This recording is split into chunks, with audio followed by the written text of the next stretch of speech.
Hello everyone and welcome back to One Soccer. I'm your host for today, Josh Deming, and we are back with another episode of our Canadians Abroad Summer Series. On this week's episode, we'll be taking a look at Marc-Anthony Kaye heading to TFC, the future of Ike Ugbo, and Jonathan Osorio potentially heading to Europe in the near future. We have a few guests coming on as well. The usual Alex Gange-Ruzik will be stopping by, as well as special guest Michael Singh from the Parlay. Hopefully you guys are excited, and if you are, as always, be sure to drop a like, drop a sub, and let's get into the update now.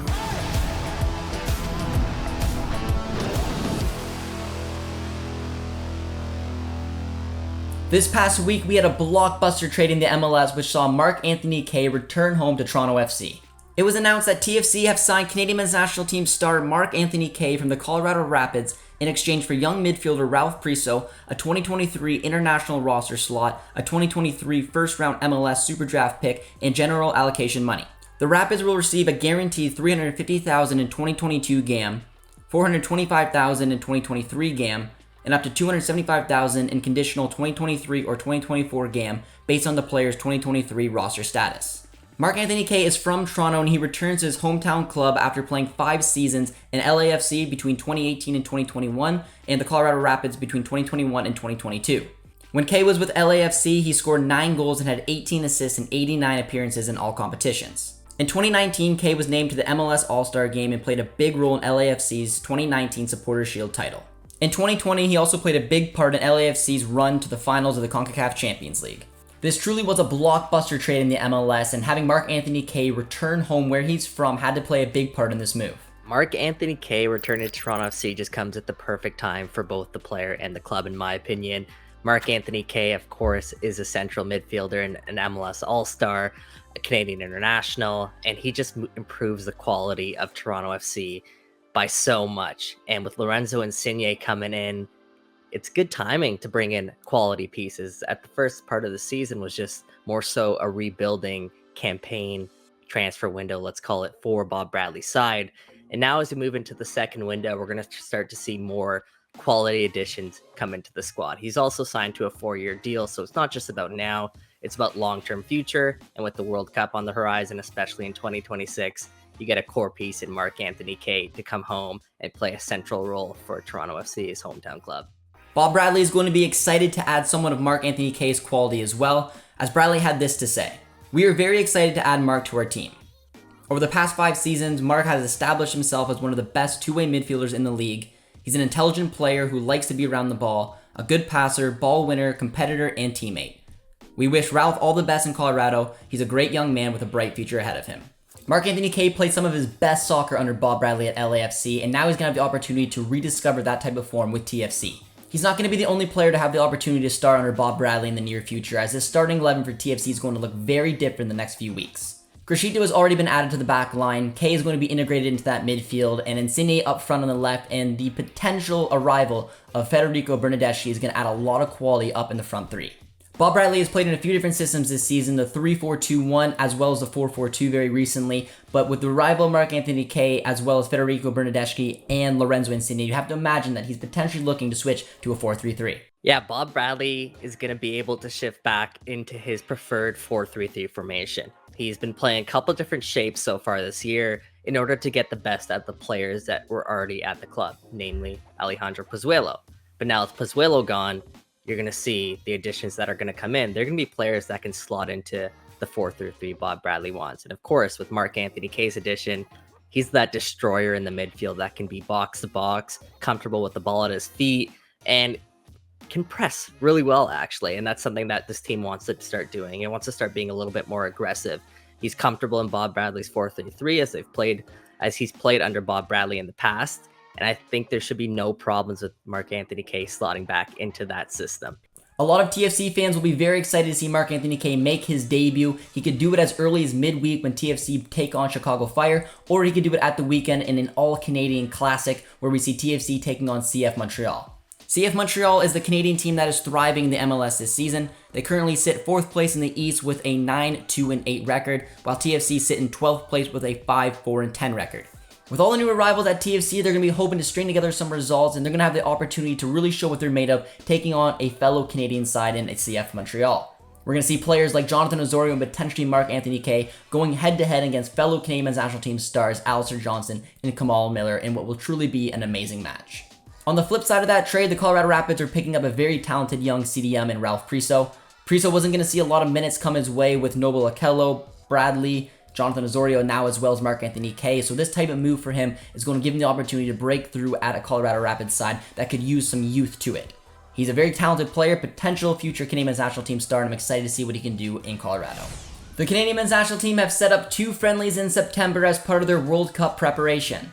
Canada are now scheduled to face off against Qatar on Friday, September 23rd, and against Uruguay on Tuesday, September 27th in Vienna, Austria. These are 2 countries that are heading to the World Cup, and John Herman is excited about the prospect of taking these countries on. We have an opportunity to experience 2 FIFA World Cup opponents within a similar time frame as a FIFA World Cup schedule. So these 2 matches will provide our players and staff with a chance to rehearse our on and off-field processes and systems aligned to the competition's 3-day turnaround. With the second match against Uruguay, it will be a genuine Tier 1 test given the depth and quality of their players, which gives us an opportunity to evaluate our squad and our approach. Qatar are currently ranked 49th in the FIFA Men's World Cup rankings, however they are no stranger to taking on CONCACAF nations. Qatar participated in the 2021 CONCACAF Gold Cup, where in preparation they took on El Salvador in a game that they won 1-0. In the group stage they drew their first match against Panama 3-3, following that up with a 4-0 win against Grenada and a 2-0 win against Honduras. That booked them a spot in the quarterfinals where they took on El Salvador once again and won 3-2 to book a date with United States in a semifinal in which they lost 1-0. Qatar is hosting the 2022 World Cup where they did get an automatic berth. However, this country is definitely on the ups as back in 2019 they went on to win the Asian Cup for the first time, beating 4-time winners Japan 3-1 in the final. Qatar will definitely be a big test for the Canadian men's national team and will be a good lead-up game until their next match against Uruguay. Uruguay currently sit 13th in the FIFA Men's World Cup rankings, and they're definitely going to be a team that can give the Canadian men's national team a big run for their money. In the last FIFA window in June, Uruguay took on 3 different CONCACAF nations, the first one being Mexico where they won 3-0, the second one was the United States where they drew 0-0, they had a cancelled friendly against Jamaica before rescheduling a match against Panama in which they won 5-0.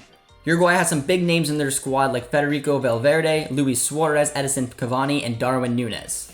This is going to be a massive test for the Canadian men's national team and really show what type of team that they're going to be leading up to this World Cup. The Canadian men's national team have not played a side outside of CONCACAF since January 15th, 2020, where they took on Iceland in a friendly in a match that they lost 1-0.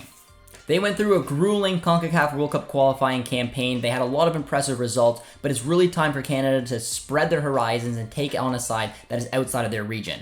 Taking on Qatar as well as Uruguay will give them a huge opportunity to take a look at themselves and see what they need to develop on leading up to this World Cup. However, ideally they would have been able to take on 2 European nations because that's what they're taking on in the World Cup. They're taking on Belgium as well as Croatia, or even an African side because they're taking on Morocco. They weren't able to take on a side from Europe or from Africa, but they are taking on 2 very good oppositions from Asia as well as South America.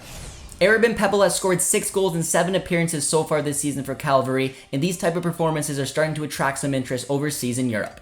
It was first reported that League One new boys Forest Green Rovers were interested in signing Pepple, but more recently Luton Town were also interested in signing the young player. Pepple was born in England before moving to Calgary with his family when he was 5 years old and joining a youth program there. He then signed for the first team in 2019 where he scored 4 goals and 12 appearances for Calvary. After an impressive spell with Calvary, Pepple went on trial with both Sheffield United and Leicester City, then eventually moving on to youth side of La Liga club Getafe in March 2021. Following his short spell in Spain, Pepple returned to Calvary in April of this year and recently broke the league's record for the longest goal scoring streak, netting 6 times in 5 consecutive matches. Pepple is eligible to represent Canada, England, and Nigeria and was called up by the Nigerian U17 team in preparation for the 2019 FIFA U17 World Cup. But he pledged his future to Canada and was named to the U17 squad for friendlies against Mexico and Argentina.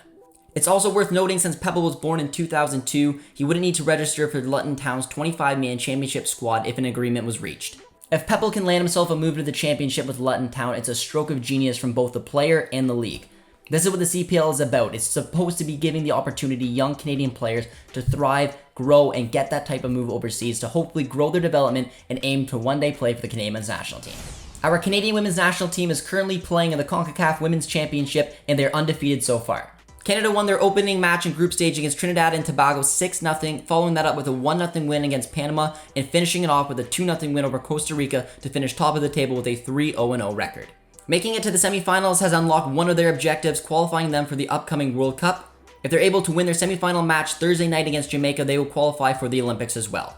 Canadian fans know how important the Olympics are, as Canada won last time out in Tokyo, so they really want to win this match against Jamaica to secure both World Cup and Olympics to have an opportunity to defend their crown.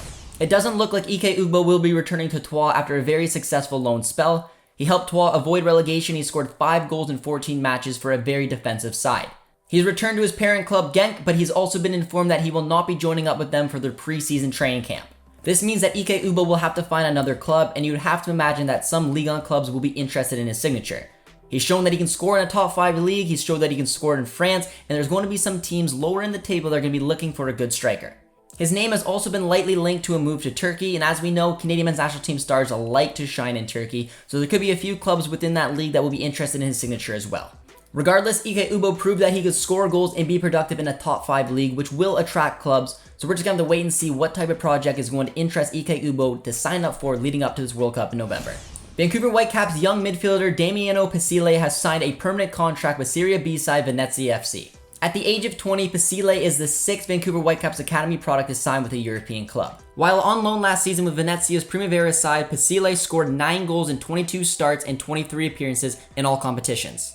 Overall, it was a pretty good first season for Damiano Pecile with Venezia's U19 setup. I mean, he was just 18, so he got a chance to kind of slide in their U19 setup. It's important to remember in Italy, they don't really have second teams, so you kind of have to, choose between making the jump up, and obviously with Venezia being in Serie A, that wasn't the plan right away, but he thrived with the U19 team. I mean, right from game 1, he wore the armband for them in nearly every game.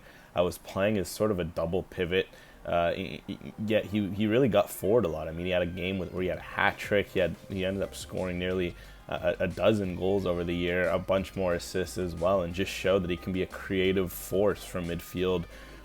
You'd kind of seen flashes of it in the Whitecaps Academy days. He's can play a multitude of midfield positions. His best one's probably number 6, number 8, kind of one of those hybrid roles where he can get forward but also get involved in other sides of the ball. And I think he showed that with Venezia, with how quickly he progressed and how well he did in that first year. Pecile originally joined the Whitecaps Academy in August 2015 and signed a homegrown contract in February 2020, making 1 MLS appearance. Vancouver Whitecaps sporting director Axel Schuster had this to say about the young midfielder.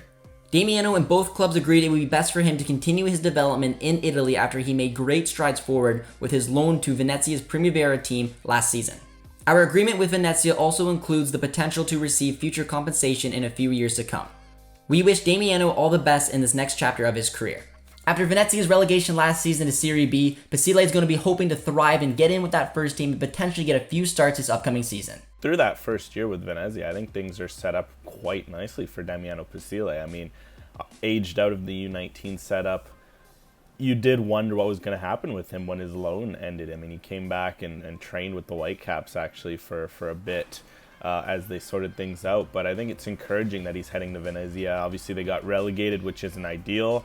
But Serie B is a good, jumping point for him to potentially break into first-team football. It's not the same demands as the first team, but I think for a guy coming out of the Primavera, this is a good spot for him, especially considering how much he was already on the fringe of the squad last year. And he trained with the first team on several occasions. He got called up, made the bench, including one time at San Siro when Venezia made a visit to play Inter Milan. So he was already on the fringes of the squad, and I think the fact that they brought him back despite him aging out of their U19 setup shows that he can certainly at least break into the squad and maybe even start to slowly push for minutes in Venezia's midfield as they look to try and get back to Serie A for next year. Jonathan Osorio's contract ends December 31st, 2022, and is starting to raise some questions where his future may lie. Osorio has always stated that he wants to try his luck in Europe, and he may never have a better opportunity to do so than right now. He will have the rest of the MLS season to show what he can do, and there will be a lot of eyes on TFC after big-name signings like Lorenzo Insigne, Marc-Anthony Kaye, and potentially Federico Bernardeschi. After hopefully lifting TFC to a potential playoff push after these big-name signings appear, he will then have the opportunity to also go to a World Cup and thrive at the world's biggest stage, which could rise his stock leading up to him becoming a free agent. It will be an interrupted season because of the World Cup, and once his contract ends on December 31st, 2022, he will be able to sign for free for any team he wants to. knowing that if Canada impress and there will be a lot of eyes at him at the upcoming World Cup, at the age of 30, a lot of clubs out there will potentially give him a look. He could still, of course, stay at TFC, but knowing that this TFC side will bring him a lot of attention, as well will the World Cup. Being the age of 30, this is the last opportunity for him. His future is definitely up in the air, but this could be the time that Jonathan Osorio makes his move to Europe this January. That's all for this week's Canadians Abroad Summer Series edition. Hopefully you guys liked it, and if you did, as always, be sure to drop a like, drop a sub as well, because we're getting dangerously close to 50,000 subscribers. So if you want to help us reach our goal, dropping a sub will definitely do that. Also be sure to subscribe over to One Soccer for all the best Canadian soccer coverage. My name is Josh Deming. Thank you guys so much for watching. We'll see you guys next time. Cheers, friends.